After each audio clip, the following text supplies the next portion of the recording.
Pak Lecu mana Pak Lecu? Pak Lecu mana? Mana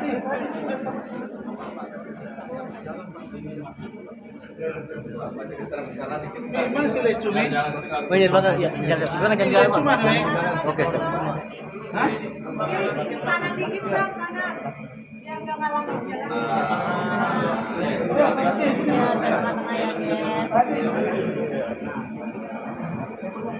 Mat.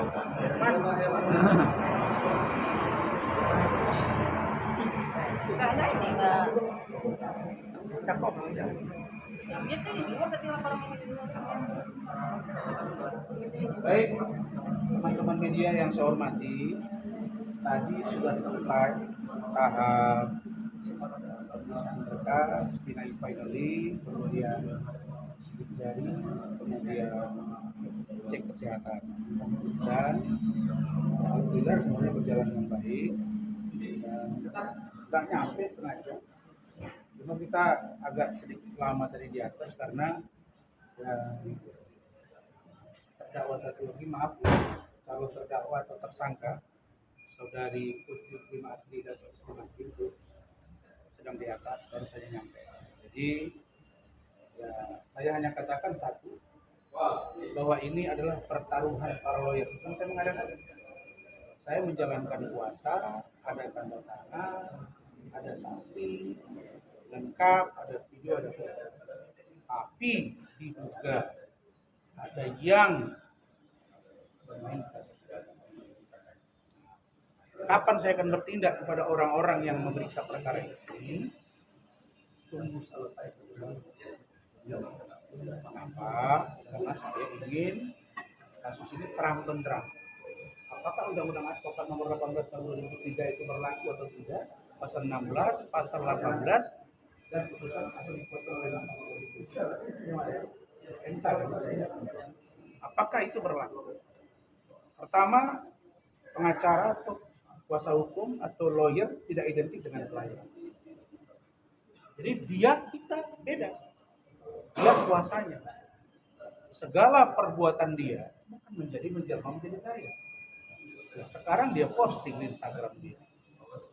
Kemudian apalagi? Saya mau menguji pasal 18 juga, 16 dan 18 maksud saya di Undang-Undang Advokat bahwa itu buat dalam putusan MK bahwa kuasa hukum atau lawyer tidak dapat dituntut di dalam dan atau di luar pengadilan. Saya berbicara ini di luar pengadilan. Dia di samping saya.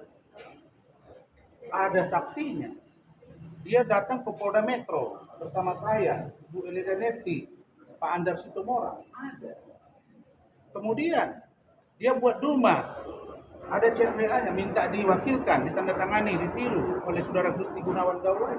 Sudah diberikan kesaksian ini. Kemudian Iklim Hakim menelepon Saudara Gusti Gunawan, direkam. Dia mengatakan dia tidak pernah mengatakan tidak tanda tangan. Hanya dia minta dibantu dan menjanjikan sesuatu. Ini semua sudah kita sajikan kepada penyidik. Tapi, nah ini tadi, penyidik ini tidak berani bersikap dalam pengertian melihat ini secara. Yang paling aneh, nanti Anda akan lihat sendiri, gelar perkara khusus pasca saya ditersangkakan 2 tahun yang lalu, 1 tahun 8 bulan ini, itu dilakukan gelar perkara khusus pemerintahan saya, dan di situ banyak beberapa barang bukti yang aneh dan itu berguguran. Salah satunya adalah pemeriksaan tambahan terhadap para ahli. Keterangan tambahan para ahli ini itu sudah dimintai oleh penyidik. Dan salah satu dari ahli itu sudah menyampaikan bahwa Rasman harus diperiksa oleh Dewan Etik organisasi. Ini diabaikan.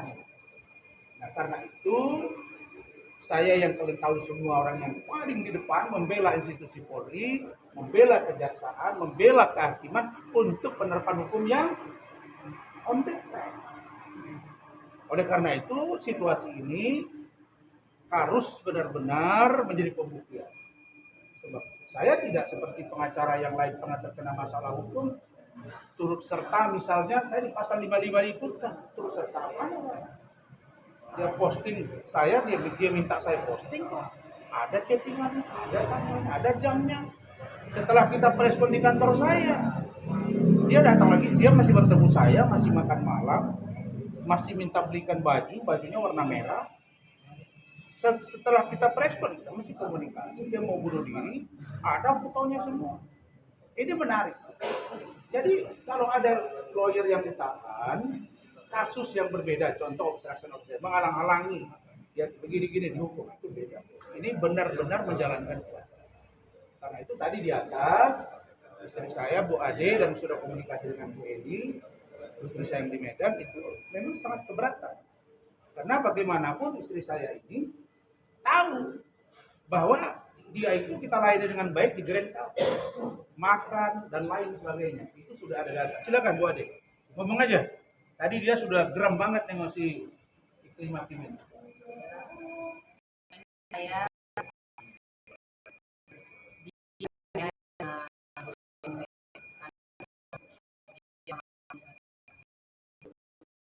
makin ini ya mungkin ya semua klien tahu saya selalu ikut sama Pak Rahman ketika pertemuan dengan klien. Nah, ketika bertemu dengan si Putri ini, mau ikut, bahkan dia bilang adalah orang yang dilecehkan Bang di belakang saya. Cuma mereka takut up. Dia ngomong begitu, dia menceritakan semuanya. Jadi tadi saya ngomong di atas, Kim, kamu kok begini gitu. Kan kita ketemu terus nih, kan kamu suka ke saya, kamu kirim WA ke saya, Kak aku nih gak sanggup nih sampai kirim sayatan. Ada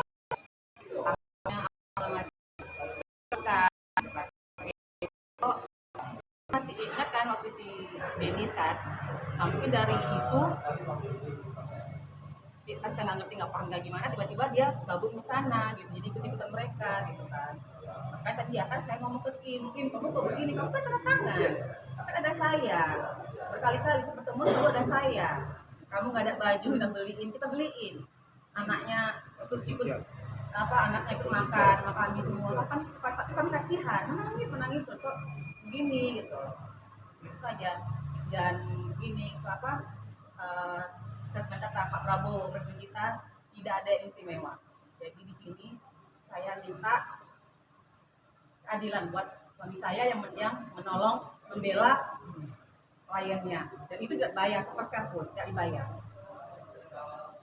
Baik, jadi intinya insya Allah hari ini baik-baik saja di Palestina, dan saya hanya pesan satu pada Bapak Presiden, Bapak Prabowo Subianto, Pak Gibran dan Pak Buming Raka. Saya adalah orang yang juga taat hukum dan mendukung penuh kepemimpinan Bapak. Jadi kalau ada pengacara yang selalu posting dengan dia bersama dengan Presiden dan lain, saya kira ini ada upaya penggiringan yang patut kita duga agar seolah-olah dia punya pengaruh. Tapi saya tidak percaya dengan itu. Kenapa? Karena saya tahu hukum harus tegak lurus dan saya tidak pernah khawatir dan gentar dengan kasus hukum. Saya kira begitu. Terima kasih. Tapi langsung jalan ke Jakarta Utara ya. Dari hari ini juga Bang. Bang ini langsung ke jari Ini Bang, ini langsung ke jari Bang. Kita penjari saatnya di Jakarta Utara. Sampai ketemu di sana. Ya. Intinya hari ini kita mematahkan taringnya Hotman. Yang Jumawa akan menjadi pakai baju orange. Kalau misalkan terjadi gimana Bang? Nanti kita tunggu saja. Siap. Ada apa-apa insya Allah. Baik. Udah Gopal, mau ke mana Gopal? Diam. Belum diumumin. Mana dia?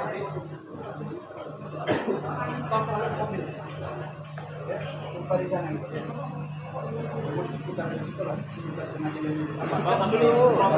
Bang, dikit artinya nggak ada khawatir bakalan ditahan atau gimana Bang? Organisasi advokat jadi dilibatkan Bang? Pertama pasalnya 27 ayat 3.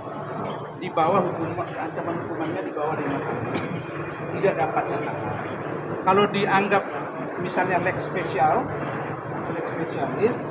kalau itu menimbulkan kerugian materi yang dapat dibuktikan. Tapi pasal yang sudah masuk ke saya itu adalah 7 ayat 3, 310, 311, contoh pasal 55 ayat 1 ke 1 dan pasal 64 KUHP. Di situ terkait dengan transmisi, kemudian menyebarkan informasi yang bisa berakibat kepada kerugian seseorang. Itulah dia pasalnya. Lalu dijuntokan 310, 311, 310 ini dengan 271, 273 ini sebenarnya itu sudah ada upaya untuk menghapuskan. Tapi nggak apa-apa karena masih berlaku. Ayo, yang pasti ancaman hukuman 4 tahun tidak dapat ditahan. Kalau dia ditahan apabila tidak kooperatif, tidak datang dipanggil sekali untuk pelimpahan atau sampai di sana melakukan selama ini diperiksa untuk diserahkan juga tidak berkenan atau hal-hal lain, maka sama dengan di sini dipersepsikan oleh beberapa orang seolah-olah nanti akan lama, akan ditahan di sini baru diserahkan. Nah, insya Allah baik-baik saja. Dan saya percaya pemerintahan Pak Prabowo itu pasti akan on the track dalam penegakan hukum. Begitu. Bang Rasman, Bang kan sekarang Abang lagi jadi kuasa Mobilnya hukumnya Bang mana? Fadel. Kopal. Bang sekarang kan Abang lagi kuasa hukumnya Fadel, sedangkan perkara ini udah tahap 2. Nanti tangannya kira